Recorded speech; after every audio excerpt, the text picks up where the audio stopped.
I'm partly thankful for the flooding we're getting in this country now. I used to work with someone that was 10, 15 years older than me, something like that. And he used to say, it doesn't matter. It's never going to happen to me. Well, we're actually seeing that. I was in the building trade and I used to look at certain things, and rainfall was always something, some weird reason I looked at that. I realised the gutters that we've got in houses, for the last 20 years, has not been man enough. We need to be going to commercial size. Didn't know why that was. It's just the rain we seem to be getting now is more, it's more tropical type rain. So was it last week? The amount of rain that fell in one day, we got serious flooding, and we're getting that quite a lot in the UK.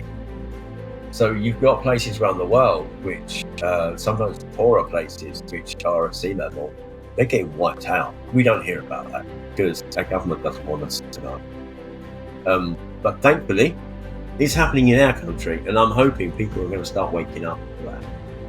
That, they go out to their car and realise it's underwater. That's an inconvenience. Well, it wasn't long ago that just round the corner in Rayleigh, there was flooding so bad that, there was cars underwater. Rayleigh Weir, the underpass. The underpass, yeah. Because the amount of rain that fell in one go, the drain was tipped top over. Yeah. But if you was to maybe hold a Just Stop Oil or have a T-shirt with Just Stop Oil on it, you get arrested, or even just talk about it on WhatsApp or something. Apparently they've been arrested and in jail for 5 years. Apparently that's an inconvenience, stopping the road. I was arrested for stopping the road. But having your car underneath water, that's a real inconvenience. And I think people need to wake up.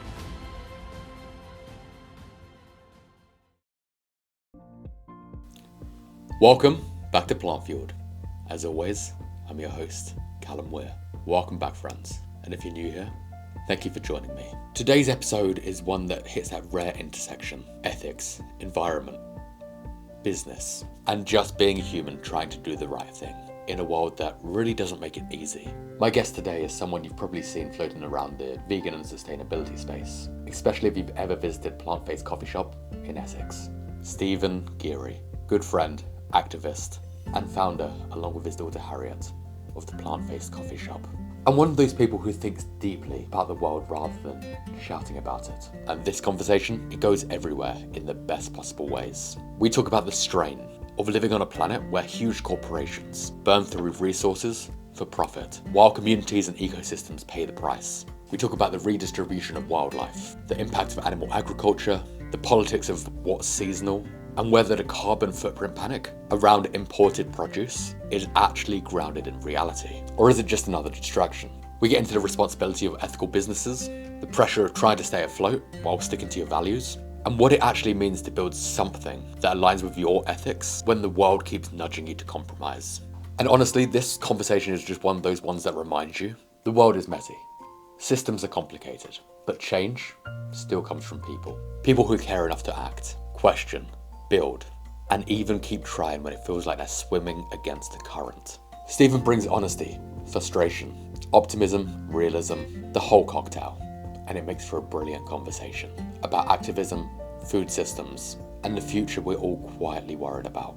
So, before we get into it, if you're enjoying this podcast, do me a favor. Hit subscribe, follow, leave a star rating, share with a friend, whatever the platform you use allows you to do. It doesn't cost money, but it helps me more than you think. And honestly, it's less effort than arguing with your uncle about oat milk at Christmas. Alright, to Stephen Geary, let's dive in. Peace and plants.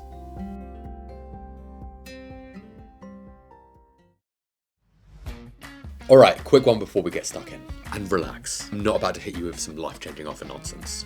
If you've been told your iron is fine, but your body's quietly tapping you on the shoulder, like mate, something's off, then this is for you. I've put together a new ebook called Iron Without the Bull. And the name is exactly the vibe. No scare tactics, no miracle claims, just straight, useful information. So you actually understand what's going on, instead of relying on the classic GP shrug. We cover the lot, what iron actually is, why your numbers don't always match how you feel, the difference between heme and non-heme, without pretending the steak is the second coming, how to actually absorb this stuff, instead of flushing your supplement money down the toilet. How to read blood work beyond, yeah, you're fine. Performance impacts, hormones, the whole lot. And because information is pointless without action, you get 35 iron-rich recipes that don't require a culinary degree or a full afternoon of faffing about. Just normal food, big impact, done properly. If you want, it's in the show notes below or at plantfuel.co.uk/product-page/iron-without-the-ball. And yes, that's the most chaotic URL, but it works. I'm a nutritionist, not a web developer. It helps keep this podcast going. Helps me keep giving you the information that your For You page isn't giving you. And honestly, it supports me more than you realise. Right, that's enough adulting. Let's get into the episode. Stephen, Callum. welcome. Thank you. I think this one has been a long time coming. I think we've been going on about this for around 3 years now. Yeah, about that. Yeah. Yeah, since you actually opened up this place. So for the people watching, we are sitting in Plantfaced Coffee Shop, which you own. Yes, along with my daughter. With Harriet. Yeah. I'm guessing first off is why? Why a coffee shop? Why a coffee shop? It used to be a juice bar called Blend that was vegan. We both used to come here, as in me and Callum. And I came in one day to ask how they set it up, and they turned around and said to me, actually, it's going on the market in a fortnight's time. And that was back in November 2021. So my daughter, Harriet, had always been working in the industry, pubs, restaurants, always wanting her own coffee shop, never, ever wanted to work with her dad. So I blackmailed her into buying the place. We had no money, couple of personal loans. And almost 3.5 years later, we're still here. Yeah. So, yeah. as to the why, I suppose, if I wasn't vegan and my daughter's vegan as well, we probably wouldn't do it because, to be honest, there's no money in it. It's not a good time at the moment, but this is my activism, if you like. Having customers come in here that aren't vegan, telling them about the food we do. We're not a health food place. We try to normalise veganism. So, we have damn good coffee. We have cakes. We have sandwiches. We have salads. Croissants over there. Croissants sitting there. Is that in the camera? It is in the camera. Yeah. We do full English breakfasts. Yeah, we just a little twist. Look up my tofu scramble on Google. You'll see that it's good. It is a good tofu scramble. I will say that it is one of the best tofu scrambles I think I've ever had. So I'd like to think people would think back at us and say that we normalise vegan food.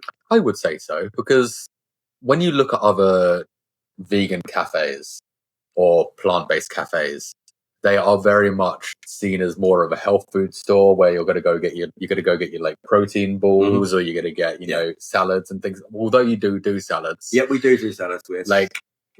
There's so much more to it. So obviously you've got your big breakfasts. You have just a multitude of kind of like what would be classed as like English traditional food, which I think kind of gets missed off when people do go vegan and like, I can't get a full English breakfast anymore. No. And there's also not many places that do that, or if they do it, it's kind of half-assed one. It's not like exactly. And the cakes as well. We do a series of different cakes, whether it is a large cake like a Victoria sponge, or brownies, things like that. Lots of different tray bakes. But if someone comes in, has one of our treats, and says that was a good vegan treat, I find that as an insult. They come in and say it's a good cake. There's so many places that I've been, I'm not going to name any names, where you have a cake. You can name names if and you want. It's horrible. It's dry. It's disgusting. And be quite honest, before this, I was a builder. I fitted kitchens and bathrooms. I specialised in. And no intention of baking cakes. As it turns out, I seem to be quite good at baking cakes. So they're easy to do. If I can do it, anyone can do it. I don't know why some places don't do it. Yeah, but you do go to even places that have a token vegan option. It's not hard to make a vegan cake. It's not hard to make a chocolate brownie that has like a gooiness inside it. It's not hard to make like even a tray bakes or flapjacks. It's all you have to do is look up a recipe a lot of the time. Yeah. I mean, you literally the place is full of like books that you probably give away like recipes. Yeah. However, cafes still struggle to make a good vegan cake. But why is that? To be honest, I don't know. Sometimes they group vegans in with gluten free. Vegans are not gluten free. That's something completely different.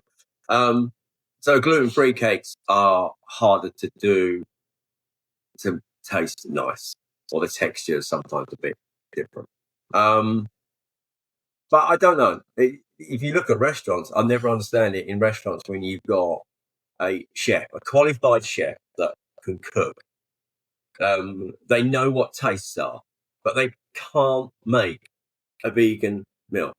I just don't get it. It is like, was it COP? What's the latest COP? Yeah, I was about to say this is it COP 29 now? It's up to something. Yeah. However, the whole event is vegan. However,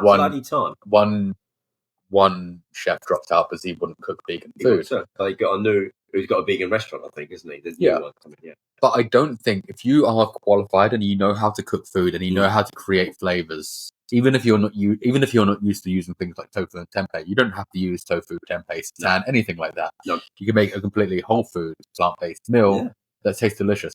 Also, the guy was Brazilian, as I take it, and a lot of Brazilian foods are whole foods plant-based once you take away like the meat bit. Just much like if you go to Mexico, there's a lot of rice and beans and things like that. And I think that's very much the same with certain parts of Brazilian cuisine as well. Yeah. So it wouldn't have been that hard to create. No, well, the crazy thing is, what do they flavour all the meats with? Plants. So it's like, use the same flavourings that you flavour a steak, a bit of lamb, a pork chop, or whatever, but with a piece of seitan, tofu, or whatever. You use the same flavourings. But then, of course, you're going to get these meat eaters say, why do you want that to look like a piece of meat and taste like a piece of meat? Because vegans didn't go vegan because they didn't like the taste of meat. Personally, I was a vegetarian for 30 years. I don't remember what meat tastes like, but there's a lot of people that are transitioning. So I get why you want things to still taste like a piece of beef and the texture of beef. So you just use the same flavourings that you use. It's not hard. It's a stepping stone. Yeah. Like having those meat substitutes, whether that be a burger, whether that be like a chicken piece or like, a fish finger, etc., etc. They're stepping stone foods. Because we're not in Europe. Oh, yeah, if we're in Europe. People that are outside the UK, rest of the world, UK, we can still say burger, sausage, meat, chicken pieces, even though they're not. But if we was in Europe, we'd probably get banned now, wouldn't we? Because we're not allowed to. My only issue with that, and I don't think they've really thought this through. Actually, I have multiple issues with it. However, like burger, what part are they talking about? Because a burger is, if you look up what it means in a dictionary, it is, a patty in between two pieces of like bread or bun. And then are we calling a patty something else? Because it is a beef patty, a vegetable patty, a lamb patty. We've had a veggie burger for years.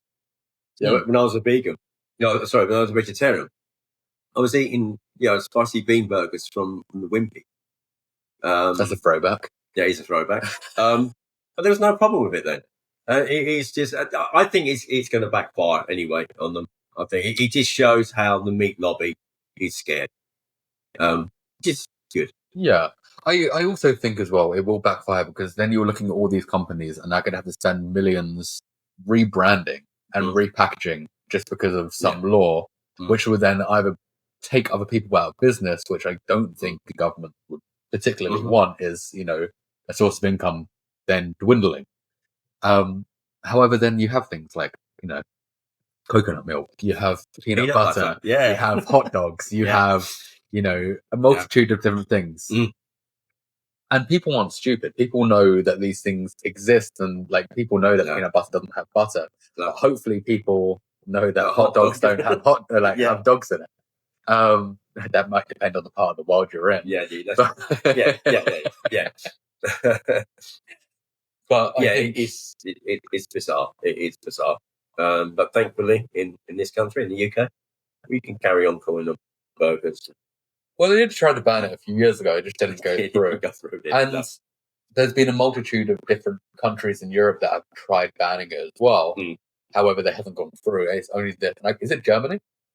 I'm not sure. No, I'm not too sure who it is. But it's only one country that had an issue with it, and I don't know if it overlooks the whole of Europe or just could be Germany. Like one of which is weird because Germany is a very really good vegan. It's a very vegan friendly country. Yeah. Especially I don't know, in places like Bavaria and places like that. But you go to somewhere like Berlin, and although Berlin is basically a social experiment for Germany, it is very vegan friendly. Yeah. You kind of get what you need, bits and pieces like that. Yeah. Yeah, I think I follow quite a few younger people on my Instagram. Yeah. We'll see how it goes. Yeah, I don't think it's going to be an issue for us. No. The bizarre thing is, I always tell people, if you look up the meaning of the word meat, where it originally comes from, it is the non-liquid part of the fruit. It's the solid part of the fruit. That's where it comes from. So something is meaty. It doesn't mean it comes from an animal.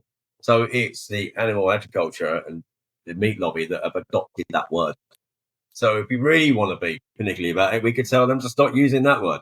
But I think because I don't think anybody has the issue with when people shred coconut and call it coconut meat, or milk? Jackfruit or coconut milk. Yeah. You say coconut meat.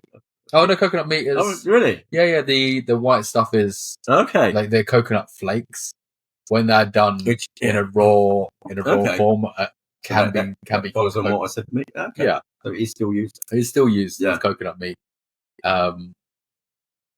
I think it's the same as like a lot of these things are the shape. So like the sausages are cylindrical shape.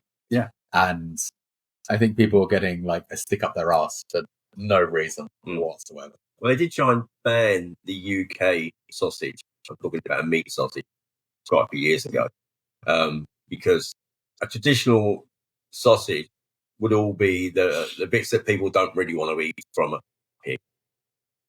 And there's a lot of other things in there. There's bread in there, all sorts of things. And the rest of Europe didn't like that because Germany has these sausages that are just 100% meat. But that didn't go through either. So traditionally, a sausage in England doesn't have a lot of meat in it anyway, or animal meat. Yeah, so there's something in there. This is why I think Richmond do so well, because I don't think Richmond sausages actually had meat in to start with. No, they've just rebranded as meat free and it wouldn't surprise me because I've called a few people with Richmond ones, that are meat eaters. Yeah, because Richmond was back in the day was a cheap sausage that people used to love, and the taste is near enough exactly the same or exactly the same, and I'm pretty sure. And I'm just putting this out here. I don't know if this may be a conspiracy, but I'm pretty sure Richmond had no meat in to begin with. No, probably not.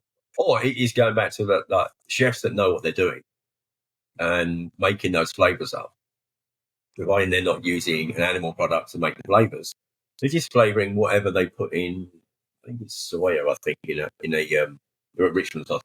Well, Richmond now do more plant-based options than they do meat options. Yeah. So they don't do normal meatballs, but they do vegan meatballs. Yeah. They don't do bacon, but they do vegan bacon. Yeah. They do sausages, and they do vegan sausages. Yeah. But they have an abundance of different things. Yeah. That they've realised we're quite good at this. Yeah. Let's keep making. Yeah. Yeah. Yeah. And they sell well. That probably brings us on to talk about Cathedral City. Cathedral City. There's some conflicting views about Cathedral City. For anyone that doesn't know, Joey Carbstrong revealed some dairies that were abusing their cows. Obviously, as vegans, we're totally against dairies because they kill them at the end. But Cathedral City used the milk from these dairies to make their cheese. And so a lot of vegans seem to be boycotting Cathedral City. Now, my view on this is that's the worst thing we can do. Vegans need to be buying more Cathedral City to show the management team behind Cathedral City that actually plant-based cheeses, which obviously don't have anything to do with the dairies that they buy milk from, are really good and sell well. If we boycott them, then they'll just stop doing that, and they'll find another dairy to get their milk from. And I think seeing some reports of dairies, I think they're all the same. Yeah, I think that with Cathedral City, for instance, that yes, they've done a shit. They're not great. No, but is it them that have done the shit thing, or are they just buying milk to make their cheese? Where if you've got someone like McDonald's that actually control the farms that had the cows on them, and then they control the potato sellers, but the potato just as bad as what the meat is. That's why McDonald's is such a poor company. I'm not 100% sure whether Cathedral City actually have any control over the dairies or whether they're just actually out there buying milk in, because there's loads of different dairies out there that are selling milk. I think we're slowly seeing that they're all just as bad as each other. Yeah, I don't know if Cathedral City is just a brand and they have kind of like ignorance towards what's going on, and that could be a big part of it. Yeah, and I think a lot of these big companies that have a big name don't normally go onto the farms to see what's going on, or they're just kind of like, "Hey, they're tractor assured and RSPCA assured." Exactly. Yeah. So it's a whole new topic. That is a whole. Yeah, I think the majority of people that probably work there would have zero idea. Yeah, and I think it's the very top of the top level people there may have a clue, but I think they're just buying produce in. And like us then boycotting them will get rid of the options that there are there, which then pushes us back a bit more. But also that's the same with I'm very hit and miss with the whole McDonald's thing. Yes, they're probably one of the worst companies on the planet. Yeah. However, are they then making things slightly more normalized by having? Yeah, yeah, possibly. I just don't want to support them. Yeah. It's kind of like the same as Burger King and KFC. Like KFC, atrocious company. Yeah. But having them have a vegan burger, is that then progress in the right direction? To be like, if we have demand for it, we might add more and take something else off. Yeah, I suppose it is. It's having a vegan option or a plant-based option is always in the right direction. So yes, from that point of view, I just personally wouldn't go to McDonald's. When was the last time you had a McDonald's? A long time ago. Years and years. Yeah, years. Before I was born. No, not quite. But I think I used to have a wrap. A veggie wrap or something. That still exists in there as well. So nothing's changed. Nothing's changed. No. Yeah, actually, it could be the same one, because isn't there someone put one of their burgers and fries in one of these capsules under the ground or something, and or a glass cabinet somewhere, and it's still preserved. It's in a museum. Yeah, it's not gone wrong. So yeah, it could be the same, right? It could be. But yeah. Yeah, but you could extend the Cathedral City things. It's like, Libby Rasher's French company, they are 100% vegan. Fantastic. We use them here. I have to buy it from a wholesaler. That wholesaler that sells meat and dairy. So am I not supporting someone that sells meat and dairy, that then supports the dairy and the slaughterhouse and all the rest of it? I also buy from Tesco, buy from Ocado. There's only so much you can do. There's only so much you can physically